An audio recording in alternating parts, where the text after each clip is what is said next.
What's up guys, Xavier Wills here for Desktop Bodybuilding, and we're back with another video, and this is part 2 of our top 20 most aesthetic bodybuilders of all time, and we're going from 10 down to number 1. And let's get straight into it because I had a great response from the first video where we did the 20 to 11, and also we had a great response to the most aesthetic bodybuilder of all time video I did. And he's not necessarily number 1 too, by the way, and I called Richard Jones that, and it was more for a talking point, but he does feature in the top 10 where you'll just have to wait and see. And also there's a link as well to the 20 to 11, so I suggest you guys, it'll be on this video, it'll be in the description, so I suggest you guys watch that before you watch this video. But let's launch into it. At number 10 we have Sean Flexitron Roden, our current Mr. Olympia, 2018 Mr. Olympia, and the guy who's been making all the controversy regarding his recent guest posing in Pittsburgh just about 5 or 6 weeks ago now. But you can see this dude's physique, and this is one of his earlier shots from the Olympia. He looks awesome, and this is where he actually qualified at one of the shows where, at least that first year where he qualified for the Olympia, and you can see the shoulder to waist and even the waist to leg ratio is crazy. And this is 2018. You can see the midsection has just gone a little bit around his belly button where it's just pushing out a tiny bit, but honestly, it's not that much, and his physique just is so crazy elsewhere that you really can't deny Sean Roden being in the top 20, and I have him in the top 10, and you could even argue this dude to be higher, because while we're in the moment, I guess, of Sean Roden being Mr. Olympia and he's doing this guest posing, people say, nah, he shouldn't be there. He should. He is amazingly aesthetic in my opinion. Now, in number 9, we have Francis Benfardo. And Francis Benfardo made a great comeback in 2006, but this is from his earlier years where he was competing back in the late 80s, early 90s, and he always looked awesome. And he made his comeback. So he competed in 93 was his last contest. And then he came back in 2006, did one show, and he looked awesome as well, placing the top 5 in the Australian Pro. So it just blows me away. I believe he was in his 50s as well, man. So after a 13-year layoff, people went on about Kevin Lavroni's comeback and Flex Wheeler's comeback.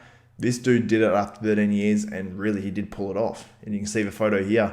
The thing about him, his lats insert like into his waist. Like, it just looks insane. And I don't think I've seen another physique really like Francis Benfardo's physique before.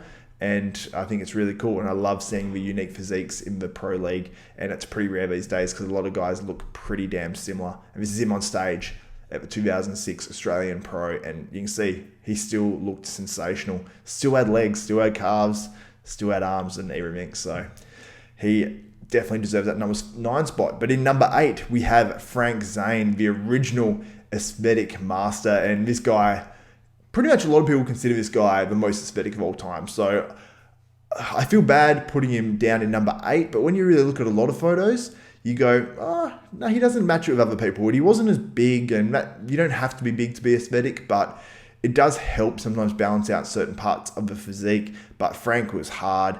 He had just a great shape. Wasn't the biggest guy by far, but I think his posing, his mindset, everything about him just said winner, and that's why Frank Zane won 3 Mr. Olympias. I mean, he won the Mr. Olympia 1977 to 1979, and it's a credit to this dude that he was able to win it with a much smaller physique than most guys. Now, in number 7, we have Charles Claremont. Now, Charles, he had mass with aesthetics, more so than like a Frank Zane, for example. And you can see in this shot, he just looks awesome and has a crazy V-taper. There's not the most photos of Charles for some reason. When you look around the internet, there's less than other dudes, but you can just see his shape is sensational. And just because I didn't know Charles as well, I couldn't really put him higher. I did have him higher originally, but then I thought, nah, some of these other guys are just too good. But anyway, guys, let's move on. Let's talk about number 6. And this guy wasn't a pro, and it's Rory Liedlmeyer. Sorry if his name just escaped me for a second. Rory Liedlmeyer. This dude was good, and this is an iconic photo, and you can see him here. This is actually when he's older, in his 50s, but still looking pretty damn good for a guy that's well and truly retired from bodybuilding. And he had all sorts of looks. So he actually had like this, you see, compared to the first photo, compared to this one, he's got like a Tarzan look here and longer hair and everything. And I don't know if he had long hair in the first one because he's wearing like a bit of a, I don't know, some sort of do-rag thing, but he just brought different looks of a mustache and a do-rag, and then he had long hair looking like Tarzan. So Rory Liedlmeyer had everything: the small waists, the awesome, I won't even say good posing, the awesome posing, and it goes a long way to making a really nice aesthetic physique. But he had several looks and they all looked damn good. So Rory Liedlmeyer is 6th, just missing out on the top 5. But in 5th, we have Sean Ray, a dude that a lot of people don't like, but look at his first pose. Waist to shoulder to leg ratio, just on point. Really has that X-frame for a short dude as well. And that was earlier in his career. But even later in his career, he still brought an awesome physique. Like, I loved his look pretty much all through the years. So you can't really deny this dude because he brought tight abs, awesome legs. The only thing some people might say about his legs is they were a little thick down the bottom and they just looked a little bit, like the sausage leg sort of look. But overall, just absolutely awesome. So Sean Ray, number 5. He was super consistent. He could have done more shows and picked up more pro wins, but he chose to focus on that Olympia and he always brought it. And maybe he wouldn't have been as good if he didn't do that. So Sean Ray at number 5.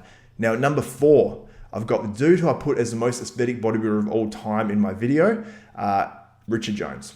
This dude is pretty much a guy that didn't reach his potential. And I feel bad saying that, but really he didn't. He had all the potential in the world. He competed at the Olympia at a young age, and just his shape, if he could continued building on that, he could have been a Mr. Olympia winner. And that's how people were talking about him back in the day as well. So Richard Jones really was a phenom, and unfortunately he didn't realize his full potential, in my opinion, but you can't really deny him. He has such an aesthetic physique, and most people, if they had that physique at any point in their life, they would be absolutely ecstatic. Even if they built that for, into their late 40s, they had to wait to get that physique. But yeah, Richard Jones, number 4 on the list. In number 3, we have Thierry Pastel. Now, this dude is probably, I'd say he's the most underrated bodybuilder of all time. He's extremely aesthetic. He has a ton of muscle too. This dude has a ton of muscle. In 1991, this dude, here's a few stats on him. He had 10 top 5 finishes in pro contests. I believe he did 12 shows that year. So 10 top 5 finishes without a win as well. He had 20 top 5 placings as a pro, or maybe he had 21 actually. So he had 20 that wasn't a win, and then he had 1 contest win. Competed 3 times in the Olympia, placing as high as 8th. This dude is just straight up underrated, and as you see in all these photos, this dude was aesthetic as hell. He was round, number 1 for being aesthetic. Nice round muscle, always looks good. Tiny waist, yep. Midsection on point, yep. And he was big, which if you're big and you maintain all that shape, look at it here. Like, you can see him in between Rich Gaspari and Francis Benfato. He's making Francis Benfato not look that aesthetic. Put it that way. Anyway, let's move on. Let's go on to number 2, Flex Wheeler. Flex Wheeler is what many people believe the most aesthetic bodybuilder of all time. And in the videos that I've put up as well, people had Flex Wheeler more than anyone else. But I will give you the reason why I don't have Flex as number 1. And Flex, everyone refers to Flex. This is the 1993 Olympia, I believe. Oh, that's 92, sorry. This was his comeback as well. I'll just mention that quickly. He competed in the Classic Physique in 2017 and did not, he didn't look anything like he used to, unfortunately. But if it was a dude that just competed and got on stage like that at like over 50 years old, you'd say he looks awesome. So it's just the fact that he's on the Olympia stage competing in the Classic Physique Olympia against the best in the world. But this video is from the 93 Olympia, and that's what everyone refers to as the best Flex Wheeler of all time, where he placed second to Dorian Yates, and he looked amazing. I've watched his posing routine. When YouTube first came out and I had slow internet, I would load this posing routine and wait for it to load, and then I'd watch it. I think I even downloaded it off like one of the old school download websites like Napster or something like that. And I just used to watch this over and over again, and you can just see the muscle bellies. And it was before Flex Wheeler, many people believed that he used synthol. I'm not going to go and say that he used it or didn't use it, but his arms did look suspect when he made a comeback as well. You could see everything grew like on his body, but his arms were still there before he got all that muscle back. And yeah, I think that has slightly scarred me in terms of putting him in number 1. And this was super close, guys. I didn't just put Flex in number 2 and go, oh yeah, whatever, because he looked absolutely sensational. And you can just see the roundness. You can see the conditioning. The dude can do the splits in his routine, and he just looks amazing. Like it was hard for me not to put him in number 1. And he personifies aesthetics, especially this 93 Olympia. And when I was making this list too, I was like, do I judge it on their best look ever? Or do I judge it on their overall? So, if they had some bad looks, some good looks, and I did a little bit of everything, but mostly it was based on their best look ever, or, what they look like, I suppose, generally over their career. So Flex Wheeler, I'm not going to take points off him for that comeback in 2017, because that was just a totally different Flex Wheeler. So I didn't even count that. But when he did get that little bit of oil, or at least the oil look, I'll say, in his arms and a few body parts, it did sort of, I don't know, because I think when you know it and you can see it, it just sort of hurts you when you look at it. And you just don't think that that's the same sort of thing as you used to see.